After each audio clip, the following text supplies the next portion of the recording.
I'm Guy Miller, and I'm one of the artists showing the current exhibition, The Three, at Delaware State University in the Art Center Gallery. I'm a graduate of Delaware State University, here where I studied studio art.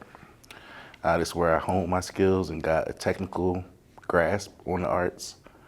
I then went to American University where I earned my master's and started embarking on the body of work that you see behind me now. I always drew since I was a small child, mostly trying to copy a cousin that I admired. He drew, so I drew, but then it just grew from there. I started to realize just being around, non-artists that I had something that I could work with.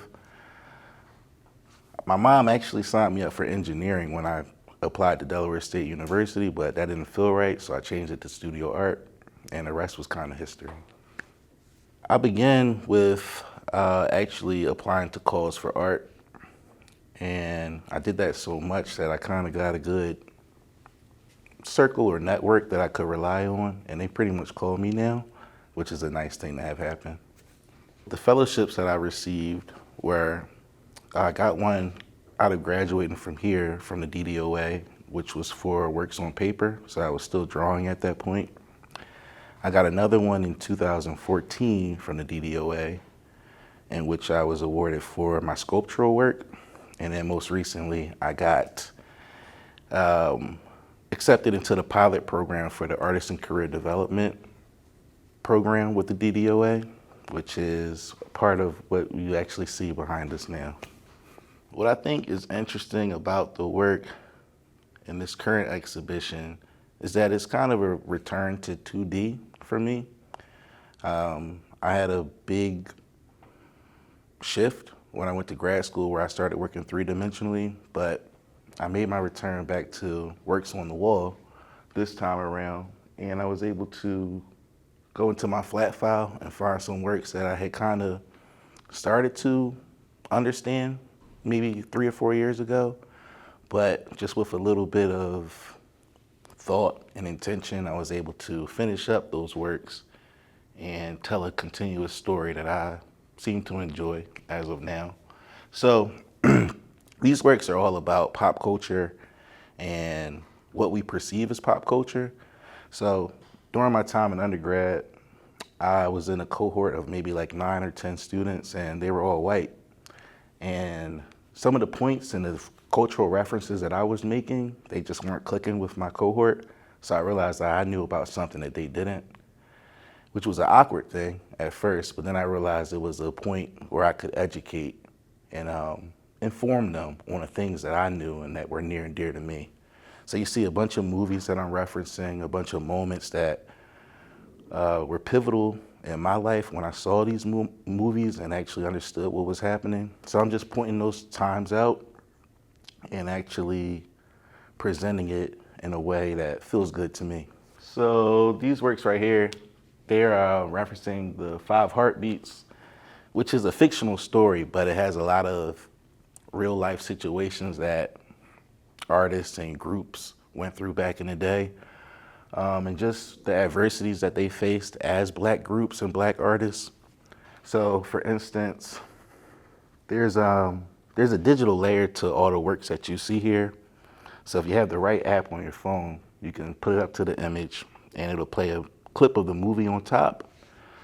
So this one actually shows a scene where they're pulled over by the police, and being a famous group, they still were treated the way that we see Black people be treated a lot of times when they're pulled over by the police. Degraded, they made them sing just to pull off and go on about their business. So that clip plays over top. For this one here, the clip that plays over top is them seeing their album cover for the first time, and it's a white group on their album cover that they created. And the person who was in charge of, the album cover and promoting them, they kind of had a resistance or a reluctance to show their Black faces, and they thought it would go over much smoother if they were white. So this is a weird thing to have happen, you make something that you can't show that you made it. I'm just pointing out these different moments inside of these works, talking about things that, I take issue with, things that I wish were different. And these are from the movie called The Last Dragon. And the movie is a coming of age film where the main character, Bruce Leroy, he has to look within and conquer the bad guy in the movie. That's this guy over here. He's the villain. And this is Bruce Leroy right here. And he gets the glow at some point. So he glows yellow or gold. And it's basically a moment where he just arrives and he figures out who he is and how to overcome. And this is just a real life thing that a lot of people have to do, a lot of black people have to do, where you have to just realize your situation may be what it is, but how can you look within and overcome? Some artists that inspire me are Hebrew Brantley, who's based in Chicago, and he does a lot of work with superheroes and thinking about representation, and he implants those superheroes. Well, he implants those people who may be unrepresented into the costumes of those superheroes. So kind of a nice exchange that happens there. I also like the work of Pope L, who passed away.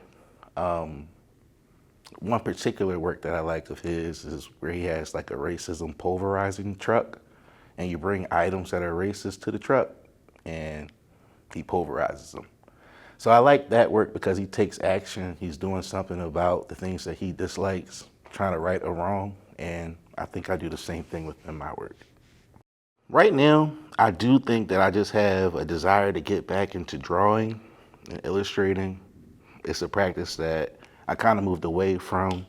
I was dealing with a lot of technology, a lot of 3D printing, and a lot of repurposing objects that already existed. But I do want to just pick up a set of ink pens, a pencil, and be able to create that way, because that's where it all started, and just have an itch to do so right now. If I could change anything about the art world, what I would change would be the understanding that a lot of people have that if you don't make money from your artwork, then you're not successful. I don't really like that idea. I actually don't even aim to sell work when I make it.